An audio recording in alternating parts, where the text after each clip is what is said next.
আমি তো ক্লাসে ফার্স্ট বয় ছিলাম। আমি তো কখনো নিজের কথা চিন্তা করি নাই। আমি তো কখনো পড়ালেখার কথা চিন্তা করি নাই। আমি তো তোকে মানুষ করেছি, ভাবছি আমার ভাই বড় হবে, অনেক বড় হবে, আকাশের মতো বড় হবে। আজকে সেই ভাই তুই আমার কাছে জমির ভাগ দিতে, তুই টাকা লাগবে আমাকে বলতি, আমার শরীরের সমস্ত রক্ত বিক্রি করে আমি তোকে টাকা দিতাম। তুই সমস্ত জমি তুই নিয়ে যা, তুই বিক্রি করে সব টাকা নিয়ে যা। তুই আমার ভাগের কথা বলিস কি করে? আরে তুই আমাকে বলিস ভাগের জমি, ভাগের জমি। আরে বাপের ওইটুক বিটে ওইটুক আঁকড়ায় ধরে তেল তেল করে তোর আমি মানুষ করেছি।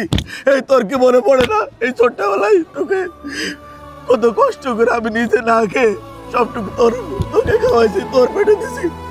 আজকে তুই আমাকে বলিস ভাগের কথা?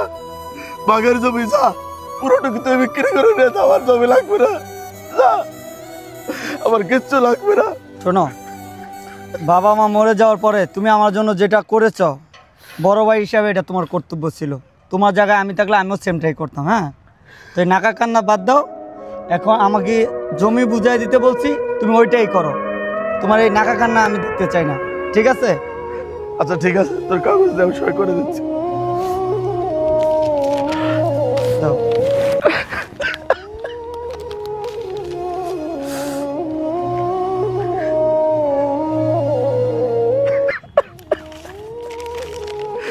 যা যা যা ভাই, ভালো থাকিস।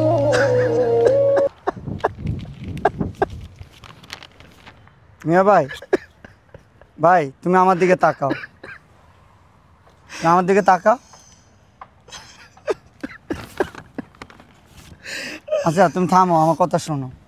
তুমি যে এখানে সিগনেচারটা দিছো, তুমি পড়ে দেখলে না এখানে কি লেখা আছে?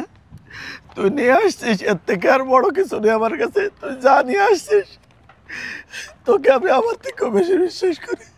তুই নিয়ে যা ভাই, তুই যা, অনেক বড়। তুমি একটু পড়ে দেখো ভাইয়া, তুমি একটু পড়ে দেখো এখানে কি লেখা আছে। আমার পড়া লাগবে না ভাই, আমার পড়া লাগবে না, তুই যা,